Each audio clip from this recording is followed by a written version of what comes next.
This guy started as a nobody in the streets and rose to become the deadliest guy in the underworld. And got betrayed by the people he called family! Then he came back from the grave to finish what he started. Brent and Heat and Harry MacDowell. Two idiots trying to survive with nothing but fists and bad luck. They're just orphans who do whatever it takes just to make it out alive. Then, one job, a simple delivery that goes horribly wrong, changes everything. Out of nowhere, they ran into Millennion, the Mafia that runs the entire city. And once you meet these mofos, you either join them or get sent to Jesus. Harry sees it as his ticket out. He's done scraping coins and living small. Bro wants power, respect, and everything this city said he couldn't have. Meanwhile, his best old friendo Brandon is not built like that. He only cares about two things: protecting Harry and his lovey-dovey Maria, the girl who somehow gives him the only reason to stay human. But Maria's life is all tied up with Big Daddy, the boss of Millennion himself. So Brandon can't get touchy-touchy with Maria, or he'll catch a bullet in the face. So he keeps his head down while Harry reaches higher. Two friends walking different roads in the same storm. Before they became big names in the underworld, Brandon and Harry were just two broke kids trying to survive a city that couldn't care less about them. They rolled with a small gang: Kenny, Jaleese, and Nathan. 5 idiots who thought street fights and small-time crimes were enough to keep them alive. Brandon barely talked, but when it came to Maria, he's a softie. Too bad her Unc Jester saw him as nothing more than trouble. After beating a rival gang led by Deed, they thought they'd made it. Turns out, fame in the streets is just a faster way to die. Deed's older brother, Mad Dog Lad, didn't take the loss well. He came for revenge, and it wasn't pretty and really tragic. One of the boys, Jaleese, was killed. That's when they realized they weren't kings of anything, and they're just stupid kids with nothing but their fists and a really, really messed up future. Then, out of nowhere, Bear Walkin showed up, a top enforcer from Millennion. And Bro has so much aura that with his presence alone, the whole street went silent. Harry saw that and made up his mind. He wanted that kind of power. Not for fun, not for fame, but so no one could ever step on him again. Brandon? He didn't give a shit about power. He just cared about loyalty, especially to Harry. And that loyalty is what dragged him straight into the darkness. Brandon and Harry are officially done playing small-time hustlers. After Jaleese's death, the whole city's after them. Harry's out here trying to fix things, begging for help from anyone who'll listen. But the city doesn't give a damn. The info broker snitched on him, and Harry comes back beaten, bleeding, and realizing just how small he really is. Meanwhile, Brandon turns to Jester, hoping he'll help them get out. But Jester isn't having it. He tells Brandon to leave town if he really wants to protect Maria. And just when it looks like things can't get any worse, Deed's men show up. Jester, old and outnumbered, still stands his ground. The man fights to the last breath, protecting Brandon. Then Mad Dog Lad shows up and ends him in cold blood. Harry and the gang rush in to save what's left, but it's already too late. One by one, they fall until only Brandon and Harry are left standing in the aftermath.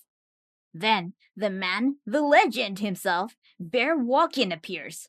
Bro literally solos Lad's entire crew. And right there, after losing everything, Harry picks up a pistol and kills Deed himself. It's his first real step into the world he's been chasing. Brandon lost his family that night.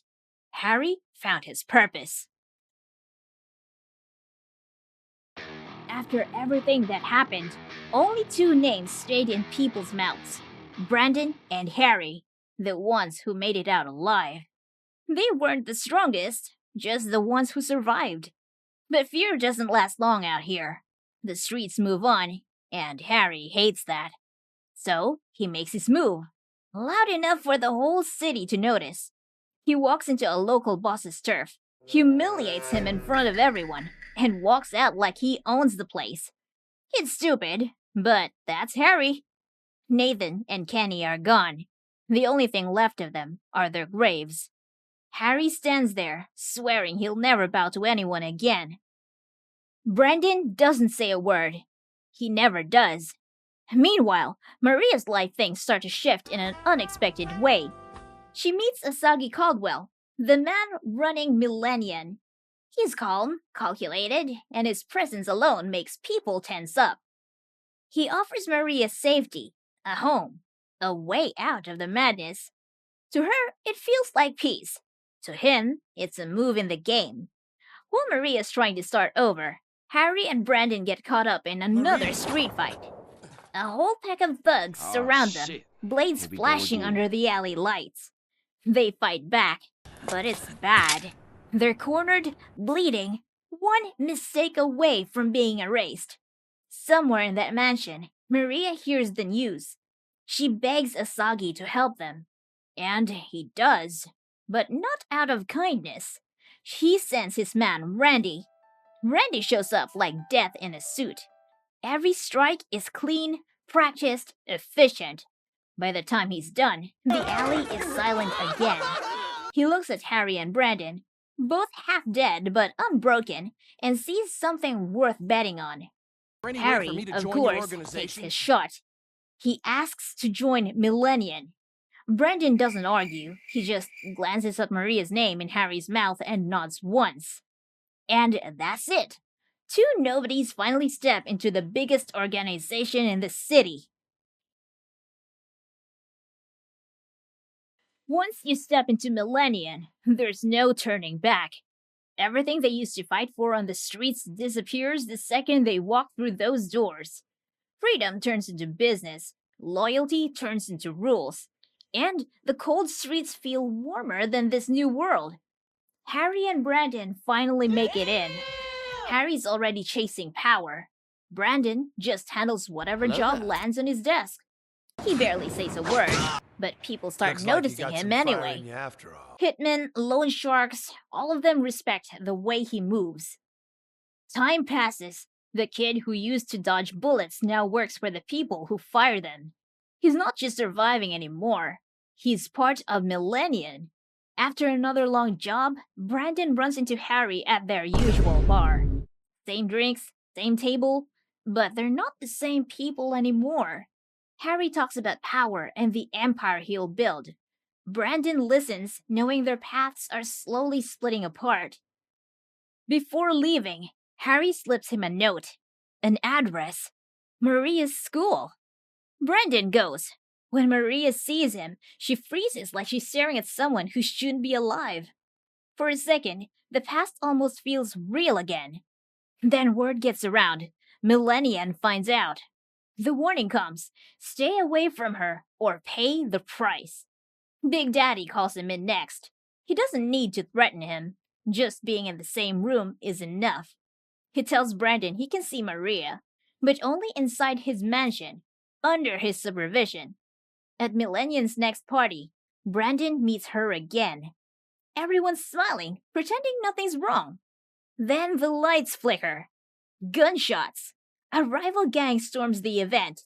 Harry reacts first, taking one down.